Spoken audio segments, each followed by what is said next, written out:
Have you ever seen the movie Tombstone? You know, with Val Kilmer's Doc Holliday and Wyatt Earp. It's a really good cowboy romp. Well, there's something in that movie that you probably never caught.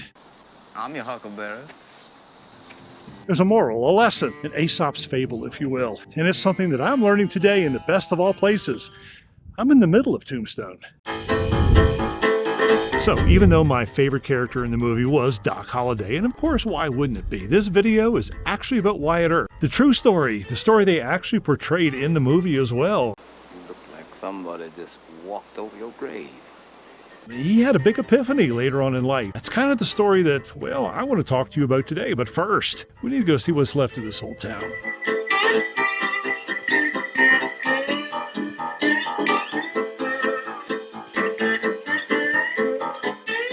Welcome to the Birdcage. This is the oldest standing original building. It had sat here for years and decades, and they opened it back up. A bunch of stuff was in here, like this. That's the faro table. You know, I don't know what faro is. Apparently it's some kind of card game where the dealers win and everyone else loses. But anyway, they said this is where Doc Holliday used to deal. In the movie it was Wyatt, but same place, same location. I may have to learn how to play so I can give them some more money.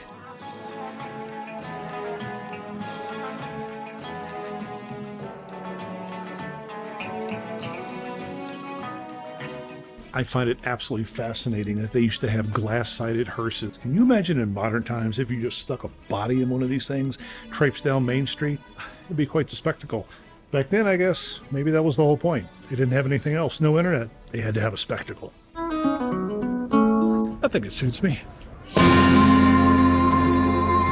Here's the fable. You know how it's just basically a Western about how one man's family goes out, tries to make a fortune, and lots of gunfights occur, and, well, good justifies over evil. Well, the real story was Wyatt. The real story was Wyatt and what he was searching for. In the beginning, he was, a family suits me just fine. I want to settle down. I want to make money.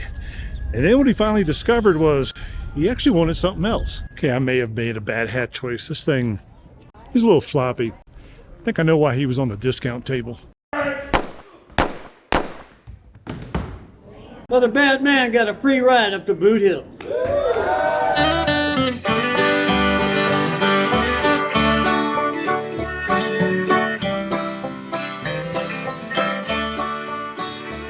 So Wyatt is basically this cowboy, this stoic guy around town who just wants the same thing that every other stoic cowboy around town wants. He wants money, he wants a ranch, he wants a family, he wants the American dream. And then he met Josephine.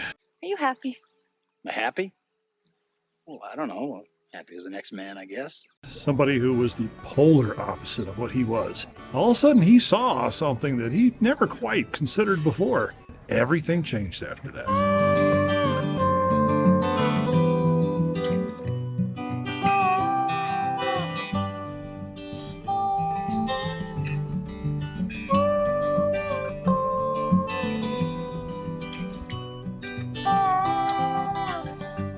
So to wrap up the story of Wyatt, and yeah, I highly recommend you go watch the movie because it'll fill in all the blanks, but we're going to skip to the end right now. So what old Wyatt discovered was that, well, there was a world out there that completely suited him that he had never given any possibility to, never even allowed himself to consider or think about. But once he got a hold of it, once he got a hold of Josephine and he ventured into that wonderful world, he discovered who he really was.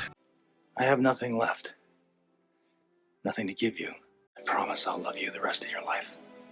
And he lived out the rest of his life exactly the way he always wanted to be, the way he needed to be, and the way he needed to be that he just didn't know. Now, does that sound a lot like modern times for a lot of us? I know it sounds like me. You know, we're following the rat race, we're following the let's buy a bigger house. You know the mantra that I've been preaching for a long time. Well, I'm no longer living the life. I'm no longer living the stoic cowboy life of what everyone expects of me, and I got to tell you, Wyatt was right. Wyatt was absolutely right. Go watch the film. I look at it more as of a documentary than, well, as a shoot-'em-up cowboy flick. And with that, we'll see you tomorrow, and thanks for watching.